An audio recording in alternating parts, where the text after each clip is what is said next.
قیمتی آنسو، تحریر محمد زبیر امین، پیشکش سید محمد نعمان خالد۔ قیمتی آنسو اگست سن 2002 میں انوکھی کہانیاں میں شائع ہوئی۔ تمہیں شرم آنی چاہیے، مرد ہو کر بھی آنسو بہاتے ہو۔ مجھے ایسے لوگوں سے سخت نفرت ہے جو ایک توانا جسم کے مالک ہوتے ہوئے بھی آنسوؤں کا سہارا لیتے ہیں۔ میں نے اپنے ملازم شرفو کو ڈانٹتے ہوئے کہا، صاحب جی بس کیا کریں، جہاں عقل ساتھ چھوڑ دے وہاں اکثر کام جذبات سے ہوتے ہیں۔ آنسو بہت طاقتور چیز ہیں۔ شرفو نے اپنے آنسو پوچھتے ہوئے کہا، میں نہیں مانتا کہ آنسو بھی کوئی کام کر سکتے ہیں، ان کا کوئی فائدہ نہیں ہے سوائے آنکھیں لال کرنے کے، میں نے شرفو کو گھورتے ہوئے کہا، اور وہ بیچارہ بحث کرنے کے بجائے خاموش رہا۔ اچھا جاؤ، آئندہ کوئی بھی پریشانی ہو تو مجھے کہنا، یہ رونا دھونا سب بیکار ہے، میں نے اسے سمجھانے کے انداز میں کہا۔ ٹھیک ہے صاحب جی۔ وہ تھوڑا سا جھکا اور سر کے اشارے سے سلام کر کے چلا گیا۔ شرفو کے جاتے ہی فون کی گھنٹی نے مجھے اپنی طرف متوجہ کیا۔ میں نے فون اٹھایا تو میرا بزنس پارٹنر واصف علی مجھ سے مخاطب تھا۔ سر آج بہت سی کمپنیوں کے مینیجر صاحبان نے کاروباری سلسلے میں آپ سے ملاقات کرنی ہے، آپ جلدی سے مری آفس میں پہنچیں ورنہ لاکھوں کا نقصان ہو جائے گا۔ اچھا میں ابھی پہنچتا ہوں، یہ کہہ کر میں نے فون بند کر دیا اور کپڑے تبدیل کیے بغیر ہی گاڑی نکالی اور مری روڈ پر سرپٹ دوڑانے لگا۔ میں جلد از جلد مری پہنچنا چاہتا تھا۔ میں نے اپنی گاڑی کی رفتار اور تیز کر دی، مگر میں نہیں جانتا تھا کہ جلدی میں کام سنورنے کے بجائے بگڑ جاتے ہیں۔ پھر وہی ہوا جس کا ڈر تھا، گاڑی کی رفتار بہت تیز تھی اور مری میں جگہ جگہ موڑ تھے۔ اچانک ایک موڑ میں نے ذرا جلدی کاٹ لیا اور گاڑی میرے قابو سے باہر ہو گئی اور میری کار مجھ سمیت گھومتی ہوئی پہاڑی کے نیچے گہری کھائیوں میں جا گری۔ مجھے محسوس ہوا کہ منو بوجھ میرے اوپر آن گرا ہو، میں بے ہوش ہو گیا۔ ماہنامہ انوکھی کہانیاں اگست سن 1991 سے مسلسل شائع ہونے والا بچوں کا ممتاز رسالہ انوکھی کہانیاں، مسلسل 5 بار ایوارڈ یافتہ۔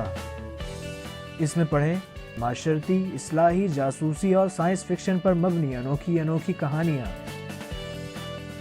رسالہ منگوانے کے لیے رابطہ کریں پی او باکس نمبر 4252 کراچی، یا ابھی فون ملائیں 03332172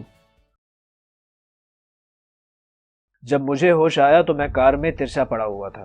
میرے جسم سے درد کی شدید لہریں اٹھ رہی تھیں۔ میں نے آنکھیں کھولنا چاہیں مگر آنکھوں پر جمی ہوئی مٹی کی تہہ کی وجہ سے آنکھیں کھول نہ سکا۔ میں اپنے آپ کو بے بس محسوس کرنے لگا۔ میرے جسم میں کار کے شیشے کے ٹکڑے پیوست ہو گئے تھے، میرا سر پھٹ چکا تھا اور وہاں سے خون بہہ بہہ کر بند ہو چکا تھا۔ میرا جسم حرکت کرنے سے قاصر تھا۔ اچانک مجھے کچھ آوازیں سنائی دیں۔ مجھے کچھ حوصلہ ہوا کہ امدادی کارکن آ چکے ہیں۔ پھر کسی نے ٹارچ کی روشنی میرے چہرے پر ڈالی۔ اوہ یہ تو مر چکا ہے، امدادی ٹیم کے کسی ایک فرد نے کہا۔ نہیں میں زندہ ہوں، میں نے حرکت کرنی چاہی مگر بے سود رہا۔ میں انتہائی غصے اور غم کے باعث دوبارہ بے ہوش ہو گیا۔ کچھ دیر بعد مجھے ہوش آیا تو کسی ڈاکٹر کی یہ باتیں میرے کانوں سے ٹکرائیں۔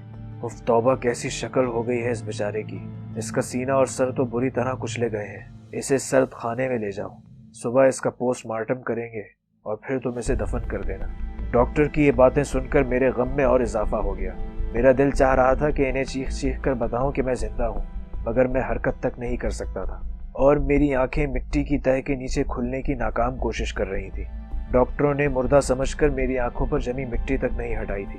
اب یہ آخری موقع ہے ورنہ یہ مجھے زندہ دفن کر دیں گے۔ میں نے اپنے جسم پر انتہائی دباؤ ڈالا، کوئی حرکت، کوئی جنبش ہو سکے، مگر میں ناکام رہا۔ اب میں حوصلہ ہار گیا تھا۔ مجھے پکا یقین تھا کہ یہ لوگ مجھے زندہ دفن کر دیں گے۔ میں خود کو آنے والے وقت کے لیے تیار کرنے لگا۔ مجھے اپنے دوست احباب یاد آ رہے تھے، میری آنکھوں سے آنسو بہہ نکلے۔ ڈاکٹر نے بلند آواز میں کسی سے کہا، جلدی کرو، روئی لاؤ، لاش کی آنکھوں سے پانی نکل رہا ہے۔ پھر چند منٹ بعد ڈاکٹر نے میری آنکھوں پر جمی ہوئی مٹی صاف کی تو میری آنکھیں خود بخود کھل گئیں۔ ڈاکٹر فوراً حیرت سے بولا، اوہ یہ تو زندہ ہے اور یہ پانی دراصل آنسو تھے، اسے فوراً آپریشن تھیٹر لے چلو، یہ زندہ ہے۔ میرے ناسو نے مجھے زندہ دفن ہونے سے بچا لیا۔ اس مشکل وقت میں ناسو نے میری مدد کی۔ اب مجھے اپنے نوکر شرفو کی کہی ہوئی باتیں سنہری معلوم ہو رہی تھی کہ جہاں عقل ساتھ چھوڑ دے وہاں اکثر کام جذبات سے ہوتے ہیں اور آنسو سب سے طاقتور ہے۔ آج مجھے ان آنسوؤں کی قدر معلوم ہوئی تھی۔ میں نے ان آنسوؤں کو بیکار اور فضول تصور کیا تھا، مگر آج ان قیمتی آنسوؤں نے میری جان بچائی تھی۔ ختم شد۔